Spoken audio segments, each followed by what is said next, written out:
Olá, seja bem-vindo ao Na Real, a notícia como ela é, do jeito que você entende, nas ondas da 98 News 103.3.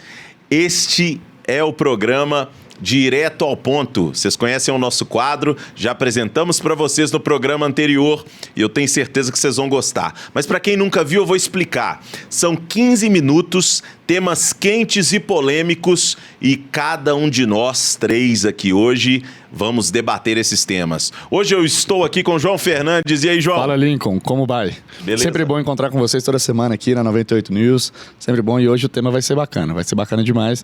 Temos bons temas para debater aqui e eu acho que vai ser boa audiência. Muito bom. Jader Monteiro. Diga, meu amigo, tudo bem? Tudo bom, Lincoln? Uma boa noite para todos que estão nos acompanhando. Mais um programa aqui sendo apresentado na 98 News 103.3 do seu rádio e também no YouTube. É um prazer estar aqui do seu lado, João, do lado do Lincoln. Prazer e nosso. bora para mais um programa. Vamos embora para mais um programa. Então hoje vamos começar com o meu tema que eu vou trazer. O tema de hoje é o acesso à educação ou armadilha de endividamento. Esse é o FIES. O que nós temos? FIES, gente, foi criado em 1999 pelo Fernando Henrique. Em 2010 ele sofreu uma reformulação passada pelo governo Lula. E o que consiste o FIES? O FIES é um sistema de financiamento de universidades em âmbito particular para alunos de baixa renda. Então ele possibilita aquele aluno que ainda não teve acesso a uma universidade pública, porque não conseguiu nota suficiente para passar, não passou no ProUni, porque o ProUni ainda é o governo efetivamente bancando aqueles cursos, o governo financia um empréstimo, né? Não é uma bolsa, é um empréstimo que vai ser pago com os juros subsidiados pelo governo. Eu coloquei subsidiados entre aspas porque a gente tem vários problemas relacionados a esse subsídio e essa pessoa vai pagar uma parte, né, ou todo desse financiamento após a sua formatura. E aí vem grandes dados que nós temos em relação a esse programa, que muitos de casa não conhecem, talvez nem eu conhecia antes de pesquisar o tema de fato. 50% daqueles que estão envolvidos hoje no FIES, 50% são devedores. 50%. São inadimplentes com o programa, né? Lembrando, pessoal, que quando a gente fala governo, na verdade somos todos nós que estamos financiando e investindo, né, por meio de um empréstimo na vida dessas pessoas que vão cursar essa universidade. E aí um ponto que eu queria já trazer para a gente debater é o seguinte: quando eu utilizo essas universidades privadas que acabam modelando os seus cursos para poder oferecê-los eles dentro do FIES, nós estamos, na verdade, transferindo dinheiro para as instituições privadas? Ou nós estamos dando de fato oportunidade a quem não tem de ter curso superior? João.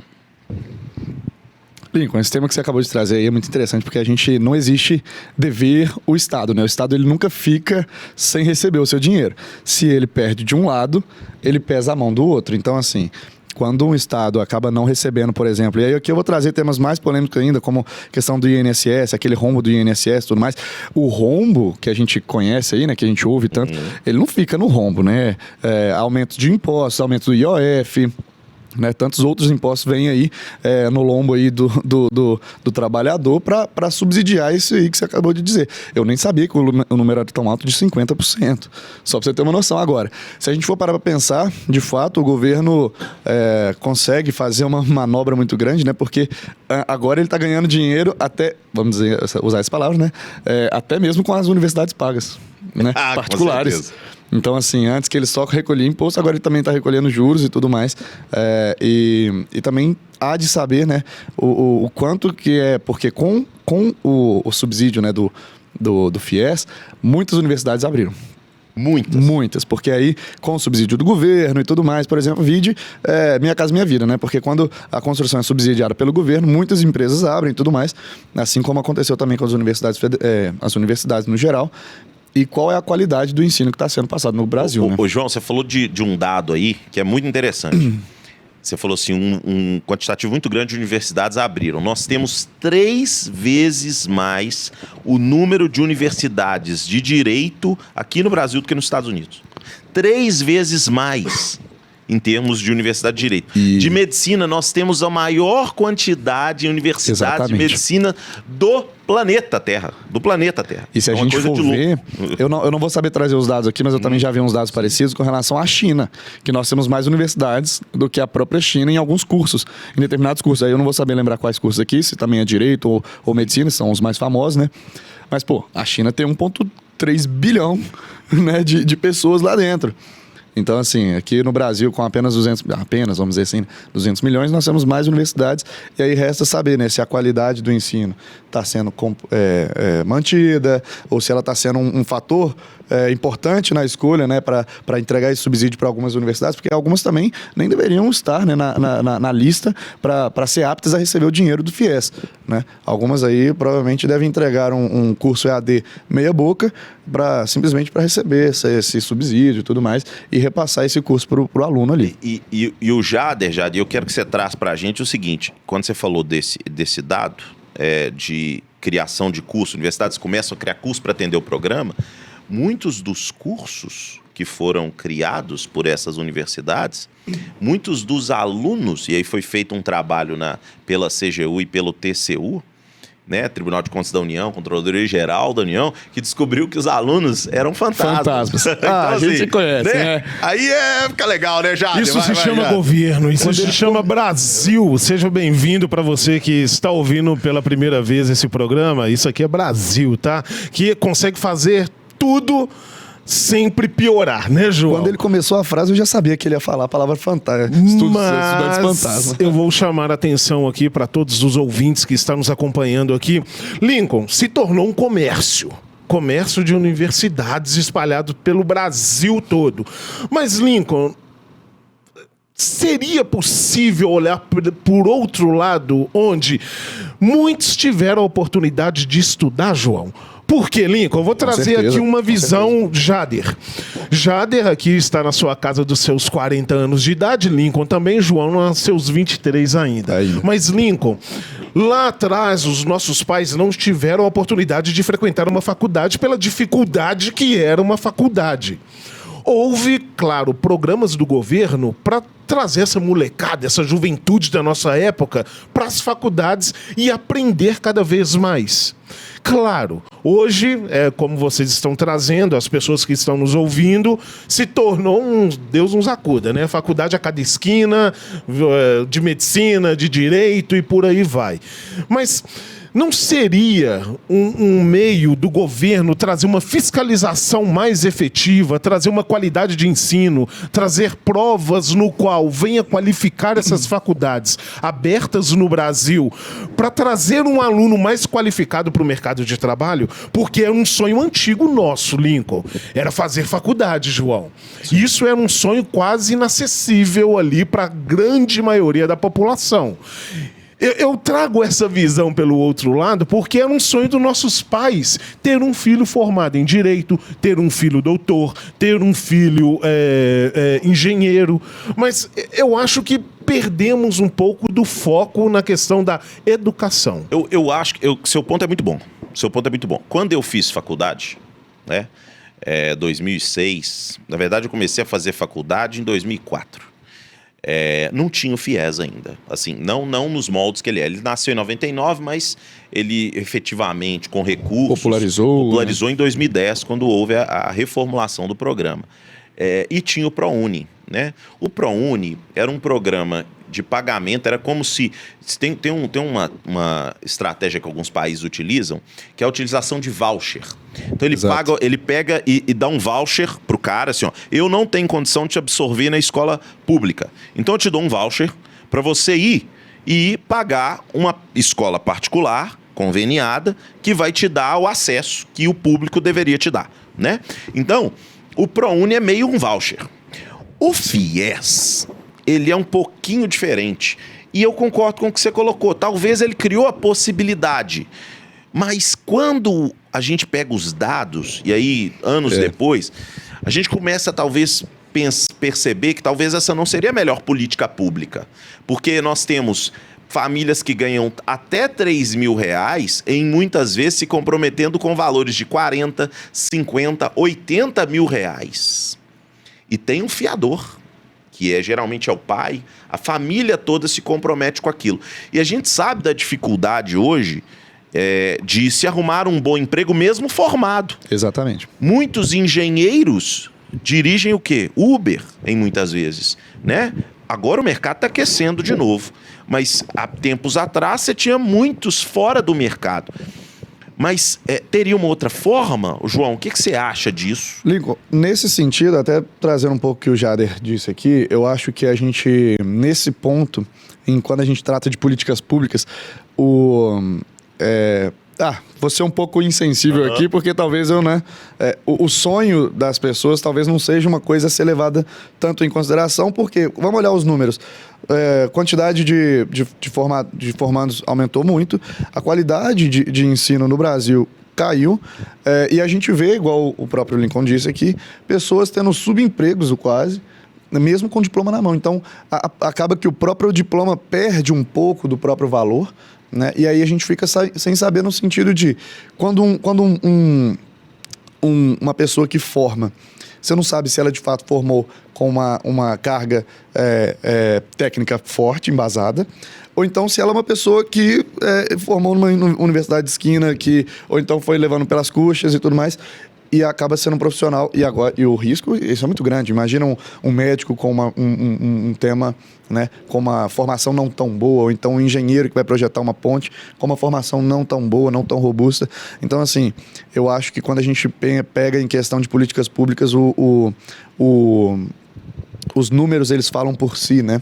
Então, assim, eu acho que é muito delicado a gente pensar, e aí é válido a gente tentar conversar no sentido de, beleza, aumentamos os números de formandos no Brasil, demos mais acesso, mas qual que foi a efetividade disso na prática e também na mão de obra? Porque a gente ainda vê que existe mão de obra, escassez de mão de obra qualificada, né? Apesar de diploma. É uma célebre frase que é o seguinte: se imprimir dinheiro gerasse riqueza, imprimir diploma também geraria oportunidade de trabalho, geraria inteligência no Brasil. Mais. Mas não é essa a realidade, né? Mas trazendo o que você mostra aqui para os ouvintes do Na Real, eu vejo que era um sonho possível. Era um sonho possível, sim, de fazer com que a população se tornasse uma população mais inteligente. Mas, João, eu vou ser um pouco indelicado nas minhas palavras aqui. Se tornou escravo do sistema. Por quê? Você formando, e ali 50% dos formandos ali, Lincoln, devendo, cara, você se torna um escravo do sistema, um escravo ali do capitalismo, onde você tinha um sonho. Era possível, Lincoln, é possível, mas eu acho que a gestão pública, a gestão do governo tem que focar um pouco mais na qualidade dessa entrega. Exato.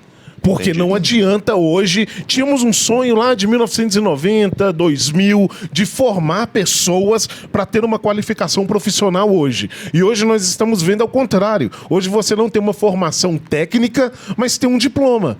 Que é o mais importante, é o diploma. Mas não tem uma formação técnica. Você não consegue vir para o mercado de trabalho um excelente profissional. Ô Jader, e até para a gente arrematar esse tempo, a gente ir para outro tema, uma coisa que eu tenho percebido, assim, a dificuldade, João, de termos profissionais que executam serviços de ordem técnica em detrimento de profissionais com diploma. Então, hoje, no dia de hoje da gravação desse programa, eu troquei a válvula da descarga do quarto do meu filho, porque eu não encontrei bombeiro disponível. Então, eu não encontrei bombeiro disponível, eu fui lá, comprei a chave que eu não tinha, fui lá, voltei, levei o modelo do registro, troquei, coloquei de volta.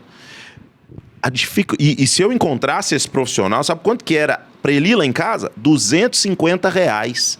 R$250 para ele ir lá em casa. E eu não estou falando que o serviço dele não vale 250, mas é em função da escassez, é economia. Quando eu tenho uma sobrecarga de gente formada em diversos cursos, eu tenho necessariamente uma oferta maior.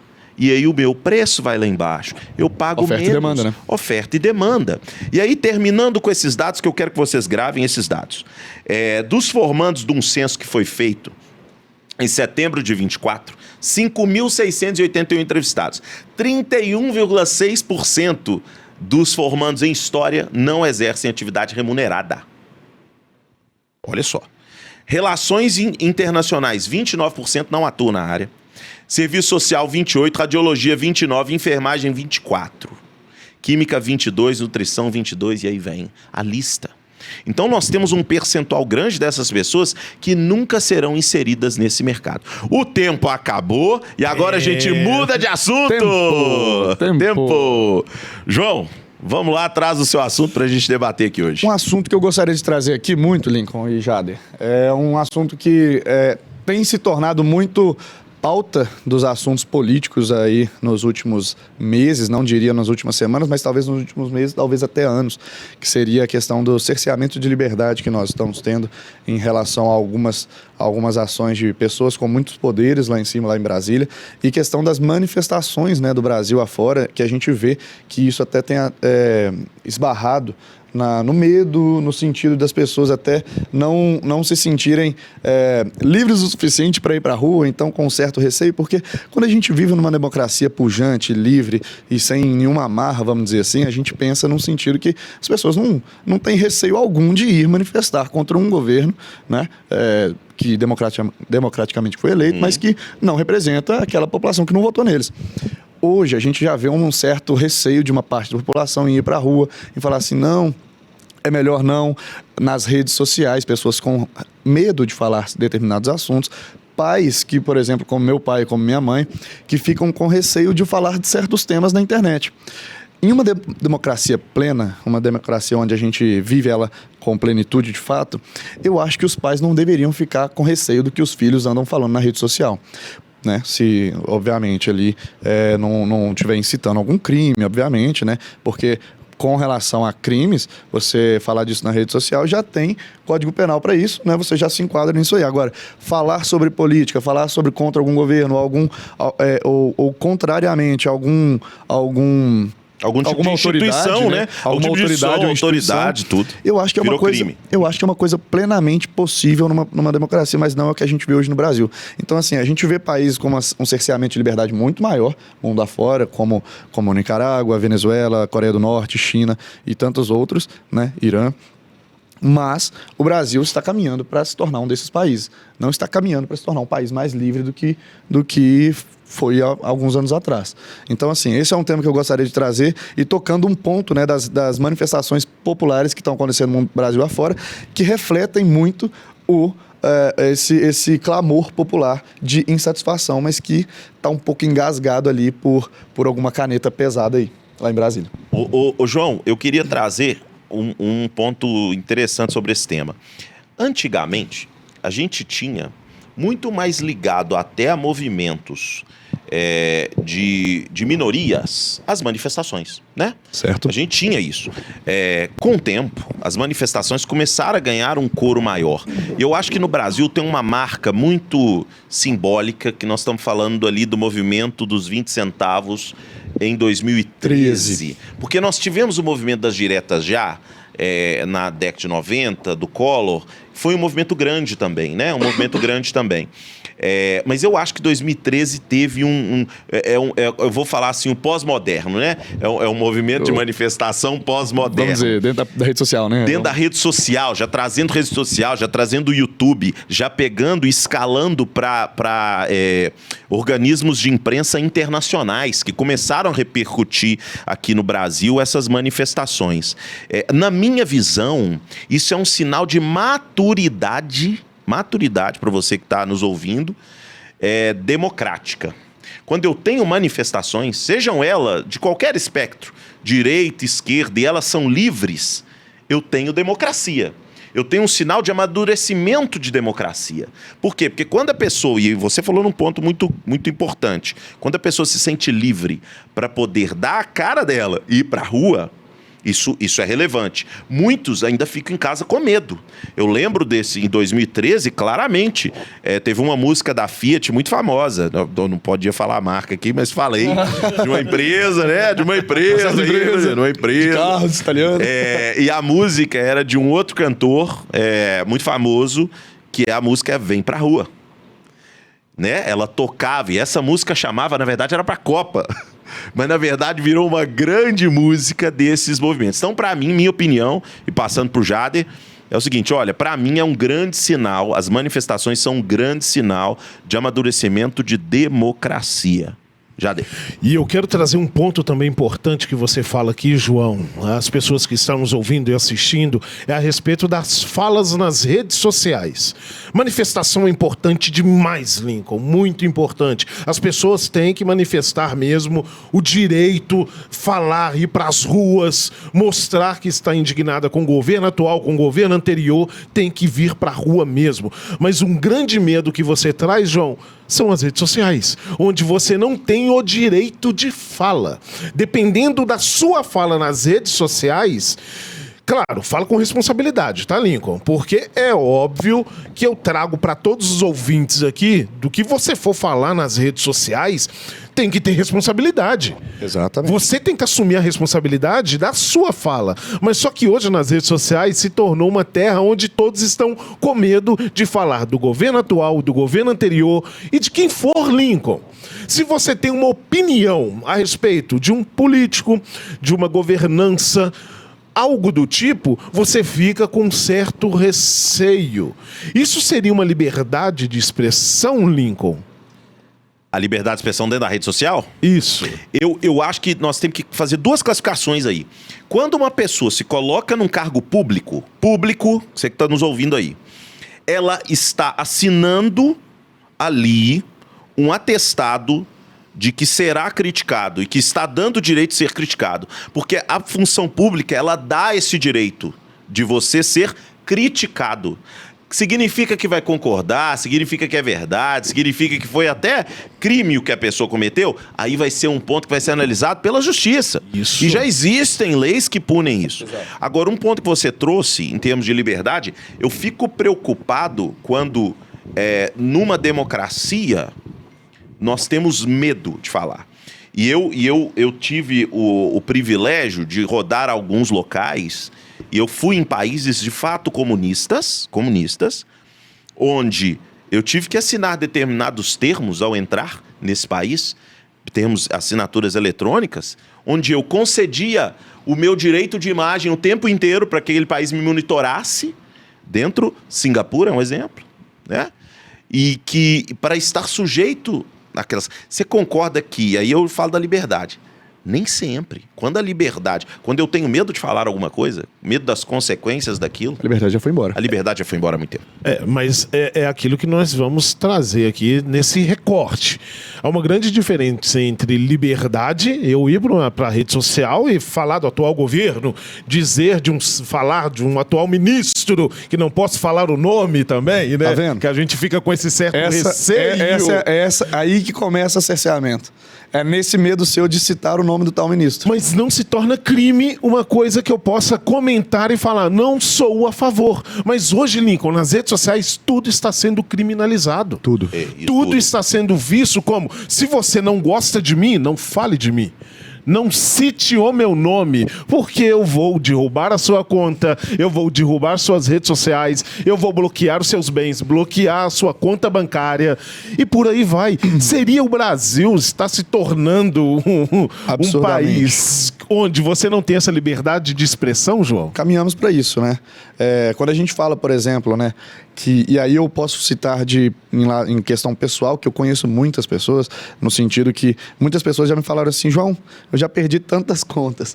Eu acho que hoje em dia na direita, as pessoas, elas são o nível de qualidade da pessoa de ser de direita de verdade, já perdi tantas contas. O número, olha para você ver a que ponto chegamos, o número de contas perdidas hoje em dia é uma coisa a ser quase que celebrada, porque fala assim, não, eu sou de direita mesmo, olha isso aqui, porque de fato a pessoa tem esse cerceamento. Já aconteceu comigo de vídeos meus caírem onde eu tô postando junto com uma manchete para mostrar a veracidade daquele conteúdo e mesmo assim o conteúdo cair.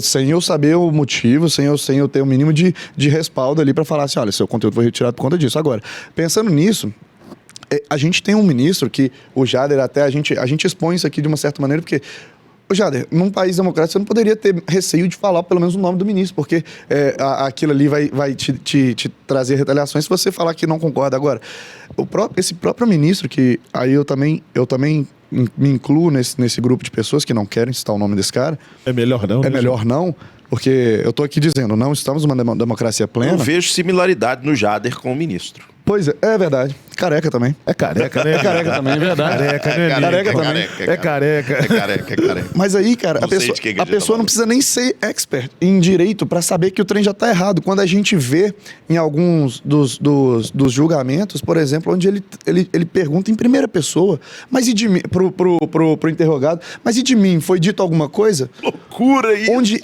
ele é a vítima, ele também está julgando o próprio caso, então assim, você vê uma certa, né, e de mim, e falaram alguma coisa, então assim, isso é uma das falas aí, né, que já rodou muitos vídeos aí na internet, onde a gente vê a discrepância aí, e isso, aí eu sempre trago aí pro clamor popular, né, porque isso a gente reflete na rua. Há poucos dias atrás aí, a gente teve uma manifestação em todas as capitais do Brasil, né? Em Belo Horizonte foi imensa, e na Avenida Paulista foi gigante, em Copacabana foi tomada de verde e amarelo, pedindo um socorro, né? Pedindo fora 2 pessoas, né? Alexandre de Moraes e fora Lula. E isso é absolutamente plausível de se pedir, né? Muitas pessoas hoje em dia falaram comigo nas minhas redes sociais, João, eu não vou não. Por quê? Não vou não, né? A pessoa tem um certo receio. Né, Lincoln? Aparecer na televisão, aparecer, né, João? Você falando certa situação. Né? Mas, João, eu quero trazer aqui para você, para o Lincoln, não se tornou algo tão, como posso dizer, banal hoje em dia, um impeachment? Cara, eu acho que num país onde... Só trazer um raciocínio aqui. Por quê? O meu ponto de vista, se eu não concordo com aquele governo... Eu peço impeachment. Eu também então se tornou algo tão popular, Lincoln, vindo da Dilma para cá, onde houve o impeachment da Dilma, muitos não concordaram com o governo Bolsonaro, pediram o impeachment, a esquerda pediu, agora com o governo Lula, eles estão pedindo o impeachment do governo Lula. Não se tornou algo tão banal onde eu vou para a rua pedir o impeachment, ao invés de discutir políticas públicas mais ideais para o Brasil, onde, olha, Lula, você está errado nisso, nisso e nisso. Você conserte nisso, porque nós, população, não aceitamos um governo assim. Ao invés de falar onde eu prefiro o impeachment. Eu concordo em partes, porque quando você tem uma possibilidade de substituição. Exato. Porque assim, se você tem um mandato eletivo... Mas economicamente falando, Lincoln, uma substituição não seria ruim para o país também? Não, mas é substituição de um mandato eletivo, né? Se a gente for olhar, por mais que várias pessoas protocolaram impeachment nos últimos anos, nós tivemos quem? Collor e Dilma. Sim. E Dilma. Há quantos anos Exato. isso, né? Então nós não tivemos o impeachment do Bolsonaro, nós não tivemos o impeachment do Lula, nós não tivemos... Então, hoje, só que aí eu acho que tem que separar. Quando é um cargo eletivo, ok, por quê? Porque eu posso mudar depois, eu não estou concordando com aquele rumo, eu mudo depois de 4 anos, né? Aqui no Brasil, eu vou votar em outra pessoa. Ministro do Supremo Tribunal Federal é eterno. Eu concordo. Aí eu tenho... É vitalício, né? É vitalício o cargo até 75 anos. Mas aí a gente entende, eu também concordo com você, Eu acho que quando vai pro céu, continua ministro. É verdade. Ele não tira a toga, não. Vai pra corte. Ele está um polêmico, porque eu não concordo com o que ele está fazendo, independente de direita, esquerda, independente de quem você acredita, ouvinte, em quem você acompanha. Está errado, Lincoln. Muito errado. Isso aí que você falou é muito verdade. Independente de lado aqui.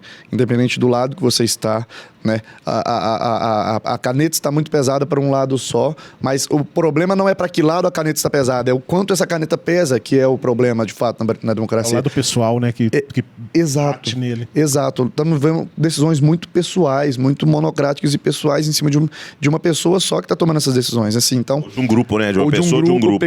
Um pequeno grupo, um certo grupo. A gente não vive um presidencialismo, a gente vive, de fato, uma oligarquia, né?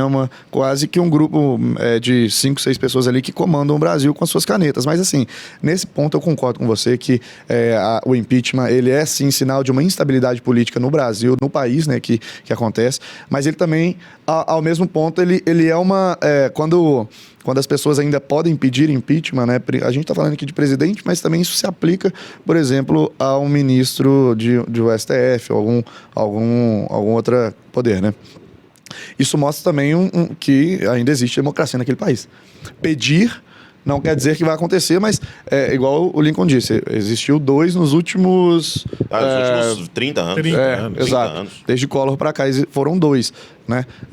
Então, assim, o problema é quando toda pessoa que foi eleita lá sair por... Seria destituir um presidente a cada 2 anos. Exato. Aí isso aí seria uma instabilidade no país e mostraria muito grande. Mas acho que o país não está nesse ponto ainda, mas pedir é uma coisa democrática e o Brasil ainda tem uma democracia que a gente ainda pode pedir. Vamos ver isso aí nos próximos anos, né? Nós podemos dar o direito do Alexandre vir aqui na Real, ter o direito de fala? Eu peço pra não participar. Mudando o tema. Eu peço pra não Mudando o tema. Vou trocar o tema. Tempo. Eu vou colocar tempo. Né? Tinha um programa de TV assim. Vamos pro próximo tema e último tema desse programa. Vamos trazer o Jader, vai trazer um tema muito bacana pra nós. Jader, o que você trouxe pra gente debater aqui hoje? Lincoln, João, a todos os ouvintes, as pessoas que estão nos acompanhando também no YouTube, uma boa noite pra você. Eu venho trazer aqui um tema um pouco polêmico que se tornou nesses últimos tempos, sabe, João? Porque sempre é polêmica no Brasil, independente do que se faça no Brasil, é polêmica. E são as cotas raciais que mais uma vez veio à tona nas manchetes, nos jornais, falando a respeito do ensino dentro das cotas raciais. Cota no qual, deixa eu trazer para você, que é a Lei de Cotas, Lei 12.711 de 2012. E houve a sua revisão em 2023 para mais 10 anos. Então, para mais 10 anos, nós vamos ter o direito a cotas raciais no Brasil, onde dá o direito de você, ouvinte, que é negro, pardo, preto, entrar para uma faculdade pública ou prestar algum concurso público. Mas existem, assim, várias falácias, sabe, Lincoln? Sim. Atrás dessas cotas raciais, onde se torna cada vez mais preconceituoso. Vamos lá, você ouvinte. O Brasil foi o último país a abolir a escravidão em 1888, onde não teve leis para negros escravizados vir para a sociedade de forma digna. E nós tivemos no Brasil aqui em torno, se eu não me engano, de 4 milhões de escravizados entrando no Brasil. Então, houve o final da escravidão e não teve leis onde pudesse colocar essas pessoas na dignidade da vida. E em 2012 houve essa lei no qual trazia a lei de cotas para negros, pardos, indígenas, onde não é somente a cor, Lincoln, também entra na questão social. Vou te dar um exemplo. Emanuel, meu filho, é pardo, mas estuda numa escola particular, João. Ele não pode entrar numa faculdade pública pela lei de cotas, porque ele está numa escola particular. Mas as pessoas não têm esse conhecimento, onde pensam que todos vão entrar por uma faculdade pública ou então prestar algum concurso através somente da sua cor, mas não é bem assim. Então eu trago para vocês esse debate aqui para nós, bem polêmico, porque esse programa aqui é direto ao ponto. Qual é o ponto de vista de vocês em relação a cotas raciais? Vou começar então. Eu acho que você fez um resgate da escravidão que é interessante. Abraham Lincoln, né? Até meu nome é em função dele, né? Oh, parabéns. Então, muito legal. Grande Abraham. Ainda bem tiraram o Abraão, Nem né? imaginava, né, João? Não tirava o Abraão. Eu não imaginava também, não. Mas o mais interessante é que quando você tem a abolição da escravatura dos Estados Unidos, e Abraham Lincoln ele assina, né? Esse documento, ele concede terras também àqueles que estavam escravizados, para que eles tivessem condição de plantar. Logo na sequência ele é morto e esse artigo é retirado. né? Então, só para vocês entenderem que isso é um problema também, né? Histórico, né? Do norte-americano, por exemplo. Sim. Quando a gente vem para o Brasil, e aí é o que me deixa bem intrigado com esse tema e muito questionador desse tema, né? Eu sou pardo. A minha avó era indígena, perfeito? O meu pai, ele é descendente de europeu. Então, assim, no fim do dia, o brasileiro, em essência, ele é mestiço, né? Então, acho que esse é o primeiro ponto. Quando a gente segrega por cor, por raça, né? Eu me preocupo um pouco, porque eu imagino que um corte razoável seria um corte social, sabe? E hoje nós temos condições de ter esse corte. Se a universidade é pública, ela é de acesso a todos. E não muitas pessoas pensam isso errado, né? Se ela é pública, exato. ela é de acesso ao pobre. Não, ela é de acesso a todos, porque Exato. todos contribuem para que aquele sistema seja perene. Então, eu fico preocupado com esses abusos, porque se eu chegar lá e me declarar, é autodeclaratório. E aí depois, como tinham muitas fraudes acontecendo, né? Fraude Brasil. Brasil é fraude. Quando tinha muitas fraudes acontecendo, começaram a ter comissões, onde a pessoa ela era colocada em pé e ela é avaliada nos seus traços. Isso remete à escravidão. Isso remete à escravidão. Quando você é avaliado pelos seus traços e você é classificado para cá ou para lá. Então, é polêmico, a minha fala é polêmica, mas eu queria que a gente levasse. Eu não sou desfavorável a abrir o acesso a quem não tem condição a universidades públicas, a concursos públicos. E que isso também contemple pessoas negras, pardas, indígenas. Mas eu trazendo um resumo aqui, Lincoln, já contempla o lado social. A lei de cotas é apenas aquela reparação histórica que nós tivemos no Brasil, porque em 1850 houve a lei de terras, que você falou, que o Abraham Lincoln assinou, muito bonitão, lindo, maravilhoso. Mas no Brasil, na lei de terras, o negro e o descendente de negros não poderia ter terras. Era assinado, foi declarado.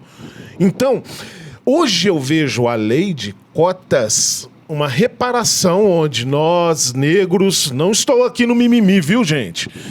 Puxa a orelha de você, preto, favelado, tem que estudar, tem que sair mesmo da favela, tem que buscar sua dignidade cada vez mais. Não é mimimi, Lincoln, mas é somente uma reparação histórica daquilo que houve no passado e é muito presente em relação à estrutura social onde nós vivemos hoje. Uau, caramba, que tema polêmico, né, João? Vamos lá, mas eu não fujo de polêmica. Eu não fujo de polêmica, eu dou meu posicionamento sempre. Esse é um traço muito forte que talvez eu tenha. Mas, cara, eu acho que essa questão de reparação histórica, ela não existe. Porque uma reparação histórica, quando acontece, é por vamos dizer, um crime, né, ou algo que alguém fez no passado, que hoje, vamos dizer, teoricamente, pessoas que não cometeram esse vamos chamar de delito, tá? Não cometeram esse ato, teriam que pagar por pessoas que nem foram prejudicadas lá atrás por aquele ato. Então, assim, eu acho que essa questão de cotas raciais, muito bem dito pelo Lincoln aqui, ela é muito mais estratifica muito mais a população do que une. E o Brasil, uma coisa que é muito curiosa, a gente não pode cair no erro, por exemplo, de tentar importar tudo que a gente importa dos Estados Unidos, né? Os Estados Unidos é de fato uma sociedade muito racista mesmo. Muito, eu morei lá, morei racista. 3 anos, é muito forte. Lá o racismo é muito forte nos lá. Estados Unidos. Por exemplo, no século XX, até durante o século XX ali, meados, tinha apartheid, né? Lá, onde tinham bares onde pessoas negras não poderiam entrar. No Brasil, depois da Lei Áurea, né? Da Princesa Isabel, em 1888, ela bom, eu acho que no Brasil aconteceu alguma coisa que eu não sei dizer, tá, o Jader, que o Brasil é muito miscigenado. Essas culturas, elas miscigenaram muito entre italianos vindos de lá, europeus, portugueses, espanhóis, aí também vieram os africanos que, obviamente, vieram por conta de serem escravizados, mas depois também aconteceu essa miscigenação, onde minha avó, ela... Não vou... Falei minha avó aqui, eu falei o nome mesmo, extremamente errado. Mas minha avó conta de pessoas da nossa família que também já foram. E olha a minha cor, sou bem branquinho. Já foram também, meu avô já é um pouquinho mais escuro e tudo mais. Então, assim, você pegar e estratificar dentro... Colocar aqui uma banca, coloca uma pessoa de pé aqui, e aí você tem uma cartela, né? Uma cartela de cores aqui, tamanho onde do você nariz. Você encosta na cor da pessoa, não negro o suficiente, você desculpa, não tenho esse privilégio. Eu acho que é uma coisa muito perigosa, né?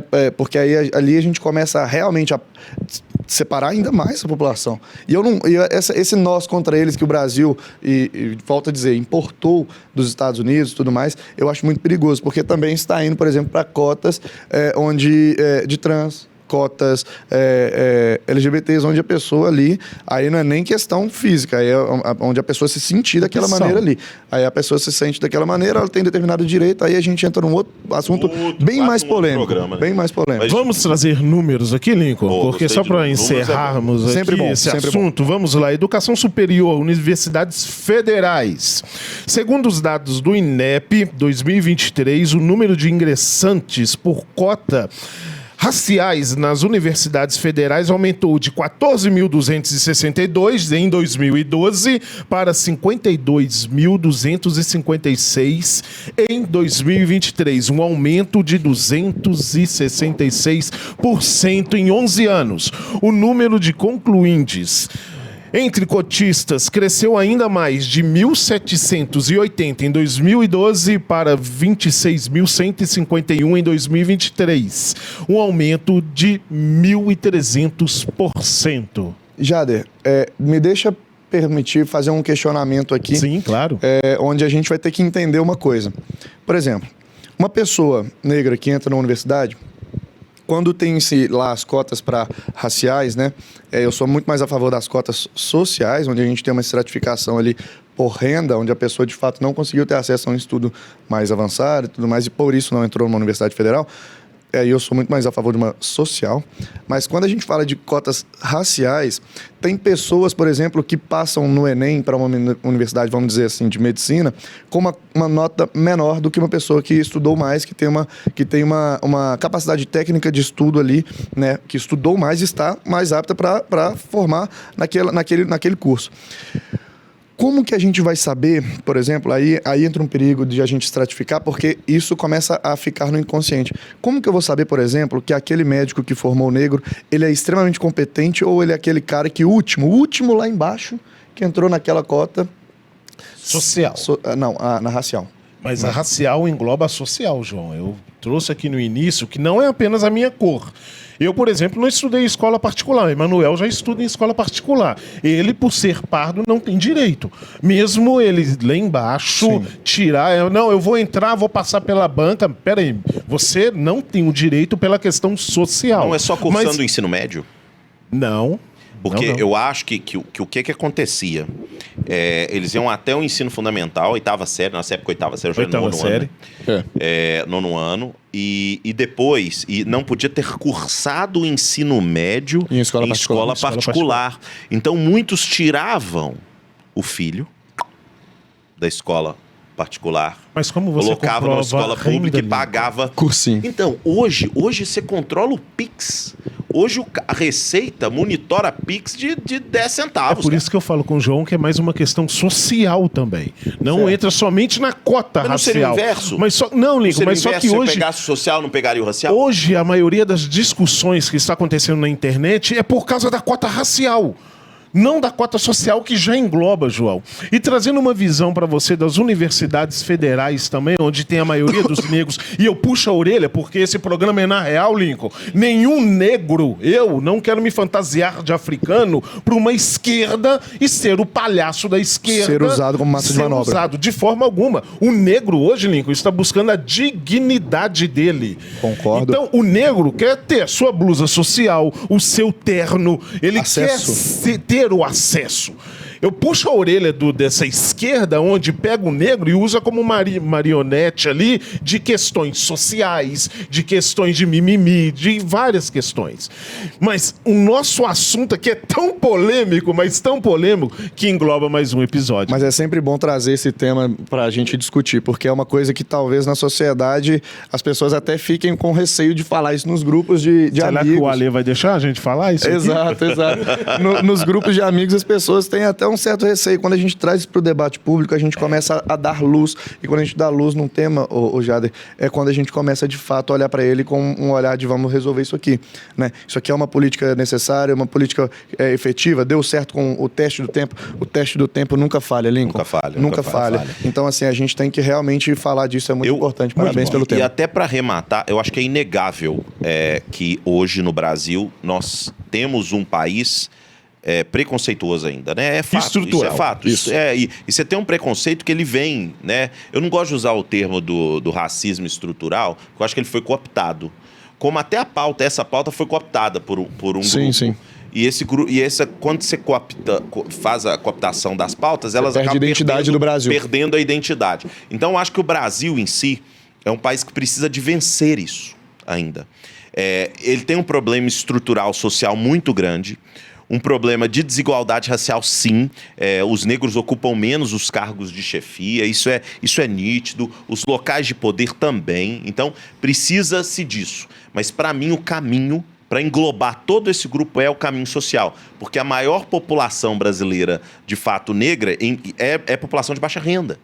Então a gente precisa, quando a gente engloba a renda, e a renda é um critério objetivo, eu não vou ter que pôr ninguém de frente para uma banca que vai virar e falar assim: o seu tom, o seu nariz, o seu cabelo é muito liso. E quando a gente fala Isso tá tudo errado. E quando a gente fala de uma pessoa que às vezes não é branca, né? Ou uma pessoa mais clara, que também mora numa favela, que também passa pelas mesmas dificuldades sociais de estudar numa escola pública, ter um ensino defasado e não conseguir passar na faculdade. Ela vai ter dificuldade de passar na banca. Da mesma maneira. Né? Mas ela entra na questão social. Mas aí não tem a cota social. Mas ele entra na questão social, Lino. Não, mas não tem cota social. Não, para conquistar uma faculdade, conquistar um direito, você tem o social. Tanto num concurso público, Lincoln. Não, mas ela não... Não, você não tem cota. Você não tem cota para pobre. Você sabe por que não tem cota para pobre? De verdade, sabe por quê? Porque ninguém vai se organizar enquanto comunidade pobre. Porque, pensa nisso. Se você tivesse...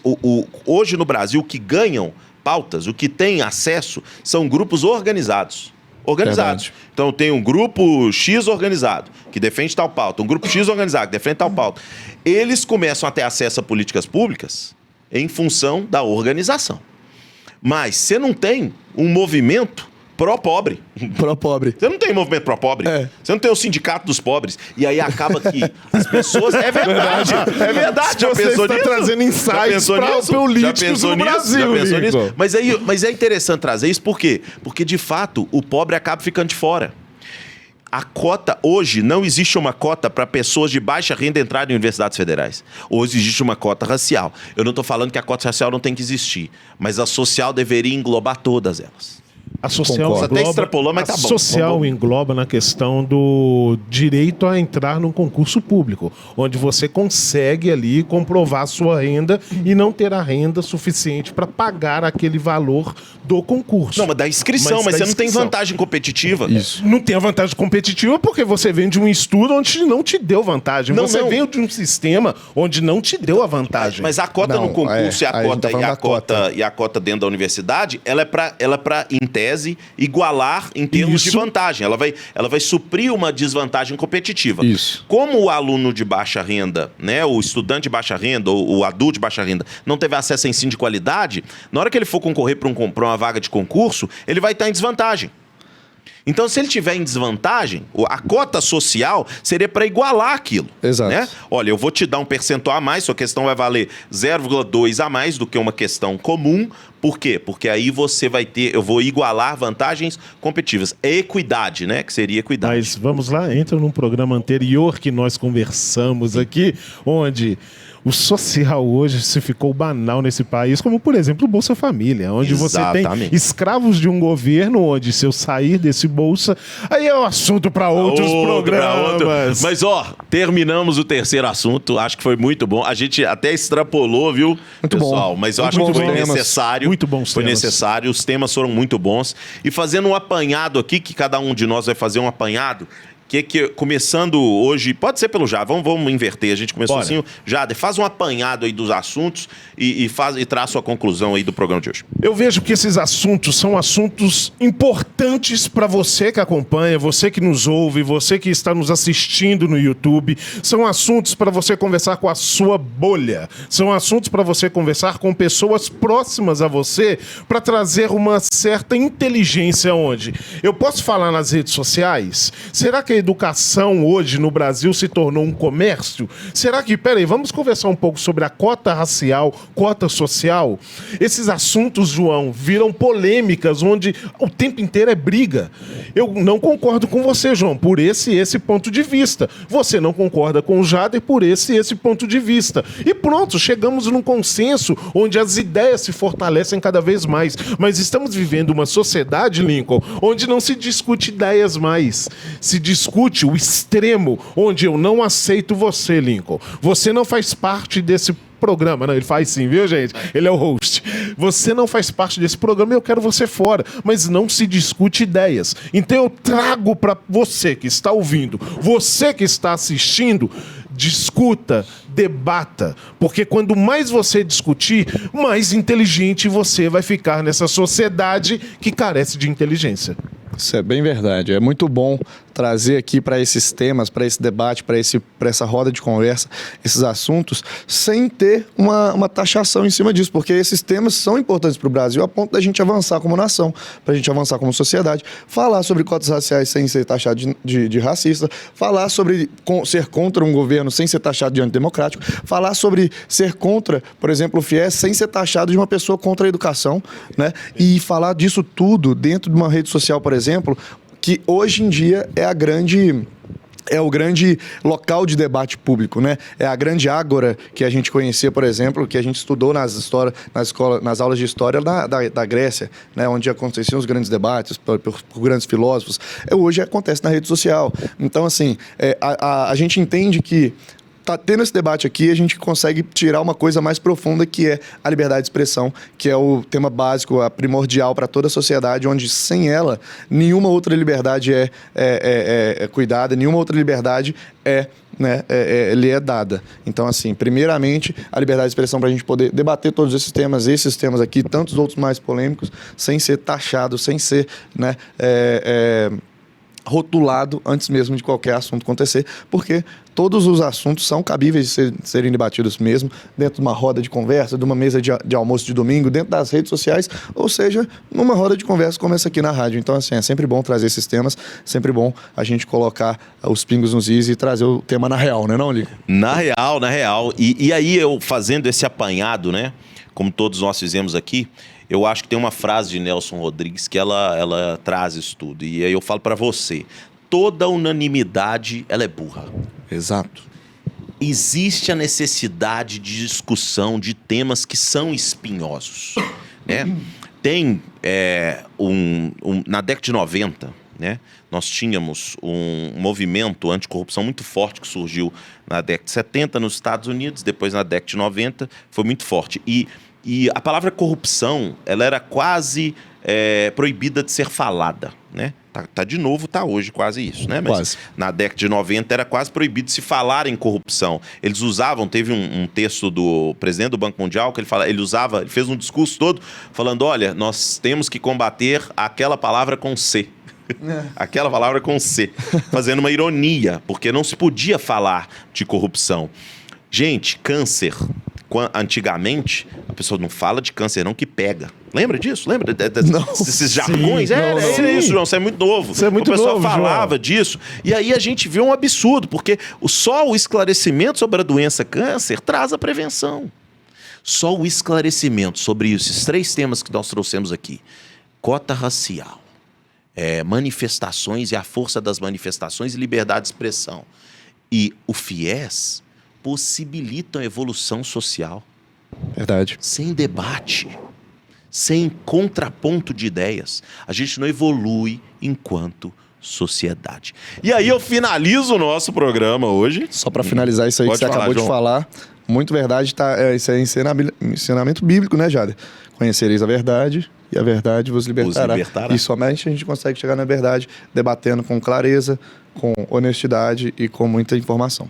Fechou. Meus amigos, esse foi o Na Real, no quadro Direto ao Ponto. Muito obrigado e até a semana que vem. Nos acompanhe nas redes sociais, programa Na Real, Lincoln Farias. João Fernandes. Jader _Monteiro. Vamos pra cima, muito obrigado e até a próxima. Fiquem Valeu. com Deus. Abraço.